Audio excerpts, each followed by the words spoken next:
Friday night, 9 o'clock, June 17th. And it is getting dark quickly. It's overcast, and so that's part of it, of course. Until I'm back in these pines, but it seems like it's, the sky's kind of wide open back in here. A little bit for being in pines anyhow. But these are some serious pines. And this is the Fremont-Winema National Forest, literally just outside of Crater Lake National Park area, like a rock's throw down the road from it. And I have spent the day up there. Have had just a pleasant day, just chilling in the lodge a good part of the day, and then had an amazing buffet dinner there in the lodge this evening. While I was thinking ahead, and I checked on it as far as reservations, and sure enough, you need reservations. So I made reservations this afternoon for a 5 o'clock dinner, and that's what I did. And then I just hung out there in the lodge, all afternoon, Facebooking and just all that good stuff, some texting and chilling. But so anyhow, back here in the National Forest. Let me show this sweet campsite here. This one's, again, the big wide open pines there, ginormous mammoth pines. And then we've got some smaller ones right here.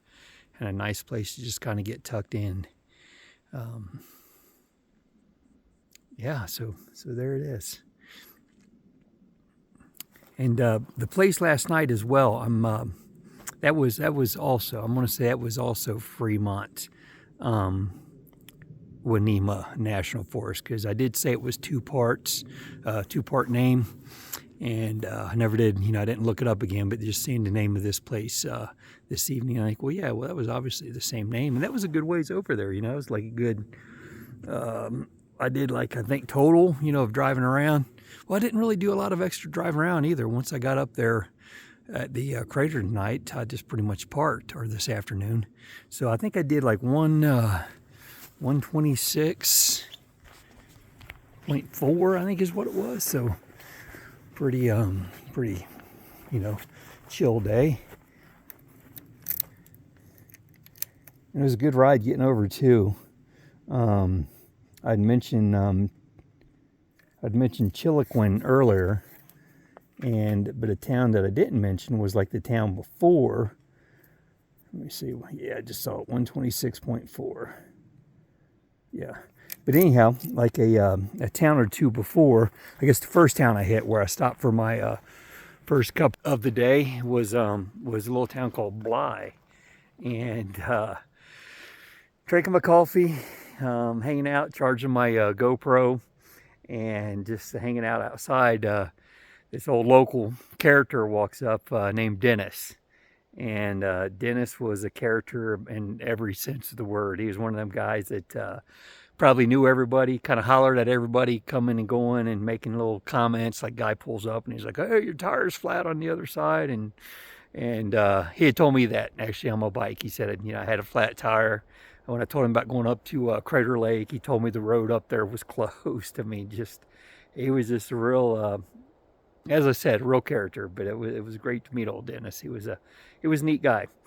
Yeah, and other than that, I guess, I'd already, like I, said, I talked about Chiloquin earlier, hanging at the lodge all day. I met some nice folks in there. There was an older gentleman who's turning 83 on the 21st, which evidently is this Tuesday.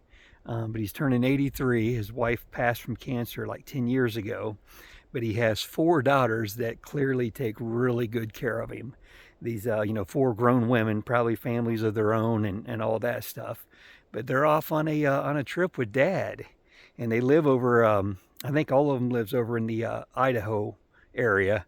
And his dad was a sheep herder, evidently from Spain. And he himself was a rancher and a farmer.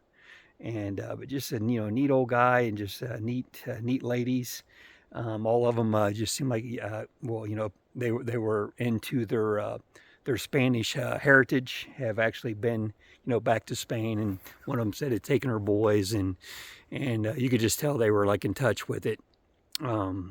One of them's husband has a big gold wing, and they do some, sound like some touring on it. But so yeah, it was cool. Just they were doing their thing, sitting there chilling, and I was just in my chair charging my phone. So I was kind of like right in the corner of their group where they were sitting, and so I they ended up speaking to me, and vice versa, and enjoyed chatting with all of them. But it's just cool that they were out with Dad, and just looking out for Dad. It was neat. So I am going to get off here. I think I've said enough. So yeah, it's I got nothing else. I will say this. It's I felt some sprinkles a few minutes ago, but what was nice after being up in the snow and cold and all that a good part of the day, and coming out just now, a little bit ago, it was really coming down. It's just wet and cold up there on the mountain. But as I'm coming down, when I get pretty much down here towards the bottom, I'm like, I can't even tell if the road is wet. And I could see as I'm coming down too through the clouds, I can see like, out in front of me that there is a clearing in the clouds, and all that. And yeah, sure enough, I don't know that it's, I don't really think there's been any precipitation down here today. And it is chilly. I mean, it's still chilly, and it may rain or something tonight, but nothing like being up on that mountain today. I tell you, after these few days of colds here recently, I feel like getting off that bike at times, I feel like I should have old, if I'm getting this right, should have old Lloyd stuck to my back. And I'm sure many of you know that reference. I think it was, if I got the names right, I'm drawing a blank on the other one, but yeah, Dumb and Dumber, obviously, riding that little mini bike across country. And like I said, old Jim Carrey stuck to drawing a blank on his name. I'd be able to say it any other time. I asked myself too quick, I guess. But anyhow, fun, goofy movie for sure. Yeah, that's all I got. Y'all have a good evening. God bless you, and thanks for watching.